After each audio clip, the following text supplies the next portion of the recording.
नमस्कार, आप देख रहे हैं जेबीएस पब्लिक वॉइस। मैं हूं आपके साथ सुमन कुमार। अभी हम बुद्ध शरण भंते जी के पास हैं, जो केसरिया बौद्ध स्तूप के भंते हैं। हाल ही में जानकारी मुझे मिली है कि 84,000 दीप जो है कि बौद्ध स्तूप पर जलाई जाएगी। आखिर किस खुशी में जलाई जाएगी, पूरी जानकारी हम भंते जी से लेंगे। भंते जी, स्वागत है आपको। मैं भंते बुद्ध शरण केसरिया आपके चैनल से, आपके चैनल परिवार को और सारे दर्शकों का हार्दिक अभिनंदन स्वागत करते हुए आप लोग जीवन की मंगल कामना करता हूं। 84,000 दीप क्यों जला रहे हैं आप? देखिए, 84,000 दीप जलाने का उद्देश्य और औचित्य क्या है, यही ना पूछना चाह रहे हैं। बिल्कुल। तो सबसे पहले जानिए कि तथागत बुद्ध ने अपने जीवन काल में 84,000 धम्म उपदेश दिए थे संपूर्ण मानव जाति के कल्याण के लिए। जी। और आप लोग ये भी जानते हैं कि भगवान बुद्ध के धम्म प्रचारकों में जो राष्ट्रीय अंतर्राष्ट्रीय धम्म प्रचारक हुए, विश्व विजयी सम्राट अशोक महान, और वर्तमान में मॉडर्न इंडिया में बाबा साहेब अम्बेडकर, जो 14 अक्टूबर 1956 को नागपुर की पावन धरती पर धम्म का दीक्षा लिया, और आज के तारीख में राष्ट्रीय अंतर्राष्ट्रीय प्रचारक बौद्ध धम्म के प्रचारक बोधिसत्व बाबा साहेब अम्बेडकर हैं। तो हम सभी बुद्ध के लोग हैं। हम चाहे अम्बेडकरवादी हो, चाहे अशोकवादी हो, हम बुद्ध के धम्म धरोहर संस्कृति की रक्षा के लिए, उसको जो हमारी संस्कृति जो मिटा दी गई है ब्राह्मणवादी व्यवस्था के तहत, उसको हम पुनः विकसित करना चाहते हैं। आप सभी जानते हैं कि सम्राट अशोक ने कलिंग युद्ध के बाद जब भगवान बुद्ध के धम्म को स्वीकार किया, बुद्ध के शरण में गए, तो उन्होंने अपनी महारानी विदिशा के आग्रह पर, रानी चंद्रावती के आग्रह पर, भगवान बुद्ध की स्मृति में 84,000 मंदिर स्तूप लाट बनवाए और भगवान बुद्ध के 84,000 धम्म उपदेशों को उस पर लिखवाया। और आप लोग ये भी जानते हैं कि इतिहास बता रहा है कि 84,000 बौद्ध मंदिर स्तूपों लाटों में दुनिया का सबसे ऊंचा बौद्ध स्तूप आपको केसरिया में बना। ये चंपारण और केसरिया वासियों के लिए गर्व की बात है कि आज विश्व विजयी सम्राट अशोक ने हमारी धरती पर दुनिया का सबसे ऊंचा बौद्ध स्तूप बनाया। तो आज अपनी धम्म धरोहर संस्कृति की रक्षा के लिए ये हम लोग भगवान बुद्ध के 84,000 धम्म उपदेशों के उजागर करते हुए उसको प्रकाशित करने के लिए 84,000 धम्म दीप जलाने का हम सबों ने पूर्वी चंपारण के सभी बौद्ध उपासक उपासिकाओं और मैं भंते बुद्ध शरण ने यह संकल्प लिया है कि हम प्रति वर्ष 84,000 दीप कार्तिक कृष्ण पक्ष चतुर्दशी को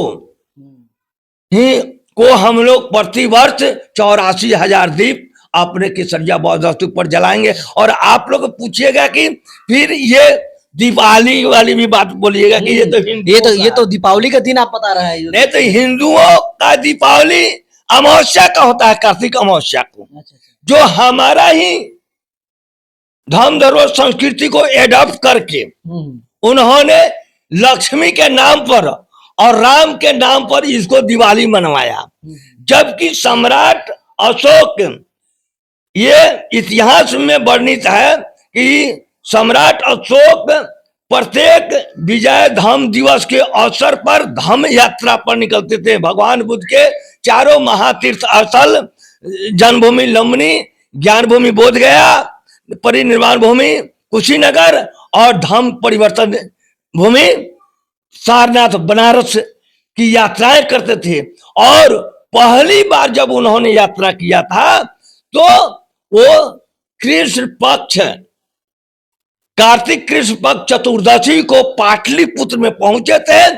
और राजा, पूरे राज परिवारों ने पूरे मगध राज्य में धूमधाम से दीपोत्सव कार्यक्रम संपन्न हुआ था। ये परंपरा चलती रही।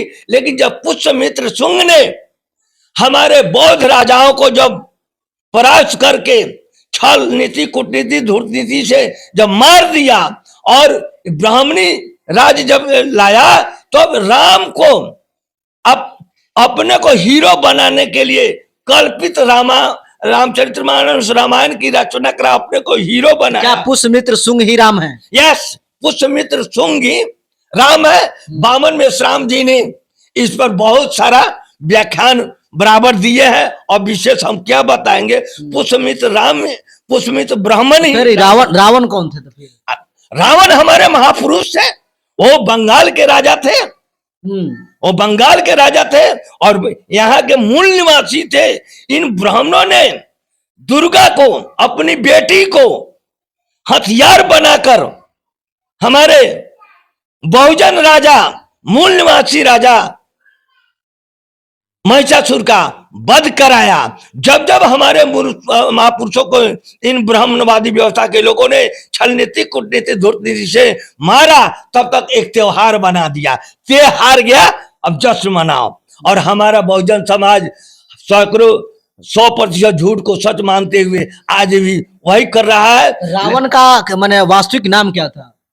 रावण तो विद्वान था, महाविद्वान था। उसके चरण रज के बराबर भी राम नहीं था। सुनने में आता है रावण जो है अशोक सम्राट के वंशज से थे। अशोक सम्राट, ये रामायण कब लिखी गई है? तेरह में वाल्मीकि रामायण 13वीं सदी में लिखी गई और तुलसीकृत रामायण 16वीं सदी में लिखी गई। तो ये सब बुद्ध के बाद में जो हिंदू धर्म ग्रंथ जितना भी लिखा गया है, चाहे वेद हो, उपनिषद हो, सब बुद्ध काल के बाद ही लिखेगा। अगर बुद्ध काल के बाद नहीं लिखा जाता तो हिंदू धर्म ग्रंथों में बुद्ध की बात कहां से आती? इसलिए बुद्ध पहले है। मैं साफ कहता कि हिंदू, मुस्लिम, सिख, ईसाई सबसे पहले है बुद्ध भाई। ईसा से 563 वर्ष पूर्व बुद्ध है। ईसा मसीह जब जन्म लिए तो ईसवी सन शुरू हुआ। ईसवी सन शुरू होने के बाद 571 में 671 में जब हजरत मोहम्मद शाह आए तो इस्लाम धर्म की स्थापना हुई। 812 में शंकराचार्य आया तो हिंदू धर्म की स्थापना हुई। और 1369 में 14वीं सदी में जब गुरु नानक आए तो सिख धर्म की स्थापना हुई। मैं डेट और तारीख के साथ बताई, इसलिए मैं बार बार कहता हूं, खुले मन से कहता हूं कि हिंदू, मुस्लिम, सिख, ईसाई सबसे पहले है बुद्ध भाई। बुद्ध का मानवतावादी धर्म सर्वोत्तम धर्म है। एक और सवाल आपसे है, क्योंकि कुशवाहा समाज के लोग अशोक सम्राट को अपना वंशज मानते हैं, ठीक है? तो अशोक सम्राट से आने वाले रावण, अर्थात रावण कुशवाहा समाज से आते हैं, तो फिर ये कुशवाहा समाज आज के समय में ये मानते हैं कि हम राम के वंशज हैं, लेकिन हालांकि और इतिहास बताता है कि रावण के वंशज हैं। क्या कहेंगे? ये कुशवाहा जात है ना, महामूर्ख जात है।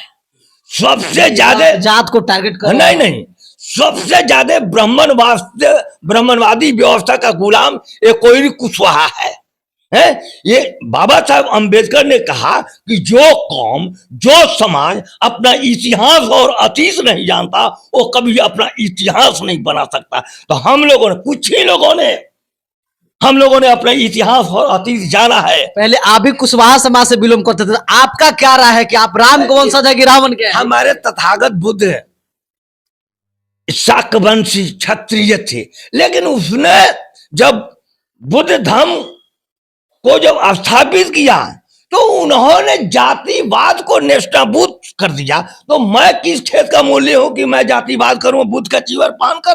तो ये तो अभी के समय में हिंदू धर्म में जो जाति है उसको तो मानना होगा। तो क्या कुशवाहा समाज इस चीज को स्वीकार करना चाहिए कि रावण उनके पूर्वज थे?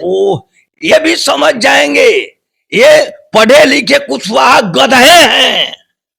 ये अपने इतिहास और अतीत को बोलो। वो कहता है कि राम का बेटा है, राम तो अपने बाप का बेटा नहीं था, है?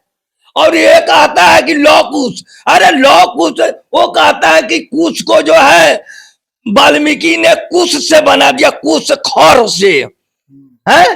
तो मैं तो कहता हूं कि कुशवाहा जाति के लोगों को, पढ़े लिखे लोगों को शर्म आनी चाहिए कि तुमको दोगला बना दिया। अगर माता सीता को पुत्र हुआ तो दो जुड़वा पुत्र हुए रहे होंगे लौकुश, लेकिन ये उल्टी बात बताता है ब्राह्मण कि कहता है कि लो राम के से पैदा हुए, राम के राजवीर से पैदा हुए, और कुश को जो है कि हवा में वाल्मीकि ने बना दिया कुश से।